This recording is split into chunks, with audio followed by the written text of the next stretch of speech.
If you suspect that your pipes froze during the recent freeze, let's make sure that you weren't gifted with a hidden leak in your walls. There is one test that every plumber runs to make sure that your home is leak-free.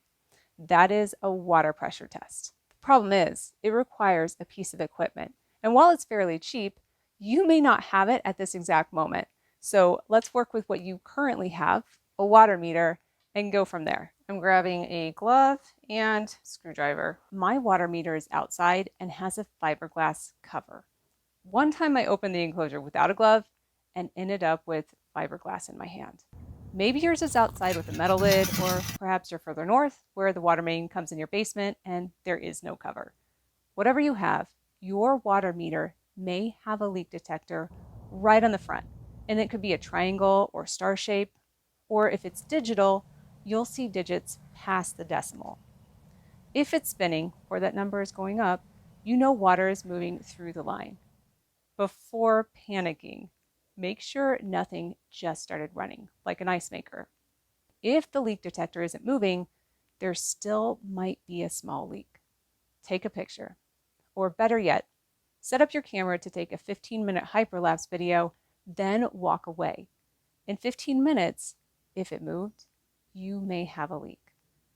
The problem with a water meter, especially mine, is that after nights of testing small drips for other videos on this channel, I discovered the leak detector can stick, helping a leak to go undetected.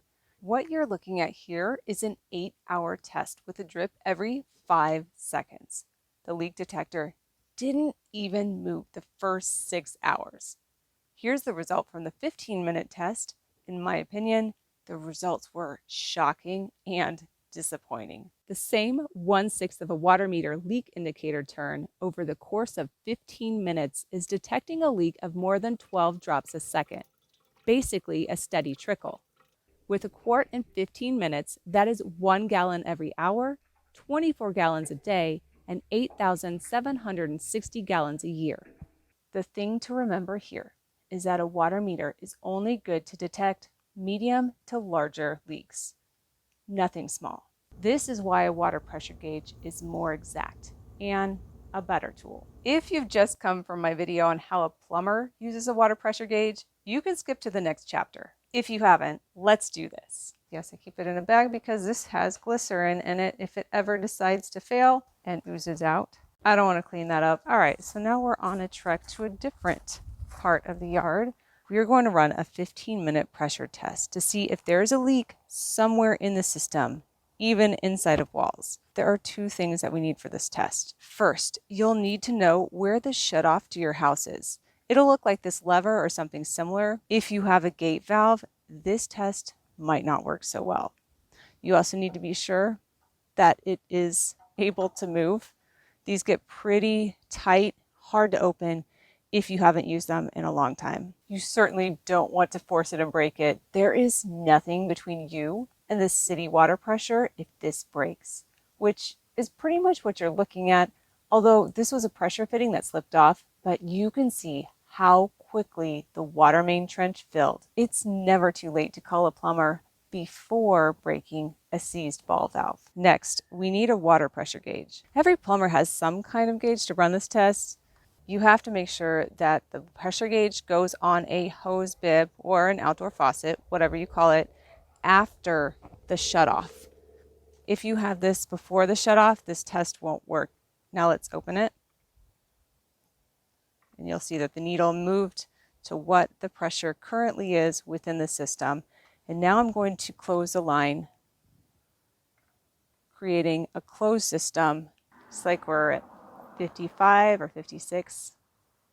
We're going to take a picture of that right now. We need to compare this with a result later, and a picture is a good way to keep track. If you see an immediate or slower, but still discernible drop in pressure right at the beginning, you already have an answer. You have a leak. Again, don't panic quite yet. Just double check that something like an ice machine, for instance, didn't just kick on the minute you started the test. Make sure the pressure in the gauge is holding initially. So now we walk away for 15 minutes. The only thing you should not do in the next 15 minutes is to use any water. Otherwise, your PSI, or the pounds per square inch, will go to zero pretty much in a heartbeat. Case in point, someone used the bathroom. It's still refilling. Thanks. Well, this is real life. All right, shut off. Back to our live test. It's been about 15 minutes. It looks like we're holding at 56. But what does it look like if we actually had a leak? Let's try it out. Let's introduce a little drip in the system. That's about 1 drop per second. I'm going to start the test back over. The water is on. Now I'm going to turn it off. And now we wait. I'm going to start a hyperlapse and then overlay our starting point on top. You can see after 15 minutes, we've lost almost 10 psi. There is an obvious drop in pressure.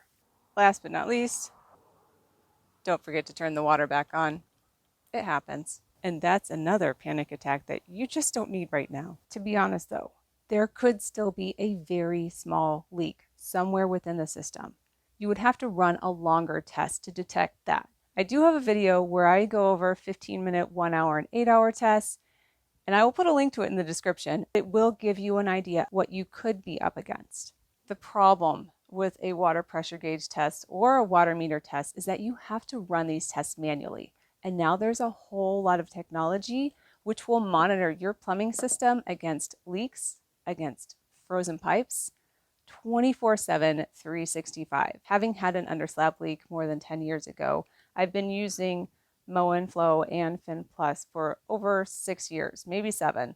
If you're not familiar with these kind of devices, these go in line on your water main just past your main shutoff. In short, each one of these water monitors has a ball valve inside of them, and it will turn off the water to your house if a leak is detected outside of your normal usage. But these automate your pressure tests. In fact, all of these give you freeze alerts if they detect the pressure in your plumbing going up, because pressure goes up when those ice crystals are forming, freezing your pipes. You will get a notice in the phone app, a text message, a phone call. They let you know that you have a problem. All 3 of these systems will look at your water usage to detect a medium to large leak. But when it comes to very small pinhole leaks, that is where Moen Flo and Phyn Plus have a nightly check. And what this nightly plumbing check does is shuts off the water to your house. Then it allows some time to elapse and then turns the water back on. At the end of the test, just like with the water meter tests, it checks to see how much did the water pressure decrease. And if it decreased enough, it will send you an alert that says, go look at everything, there might be a leak. You can run these manually anytime you want as well. There's a huge number of features that these devices give you, and if you've been through a leak before, you know how much that costs. So while these do cost a lot, a heck of a lot more than a water pressure gauge, at least you now know about it. And when it comes to freezes, that is what this video is all about. Just a quick overview on what these can do. But let's be real. If you figured out that you have a leak based on this information, you want to know, how do you find where that leak is? And that is what this video is all about. I will see you there.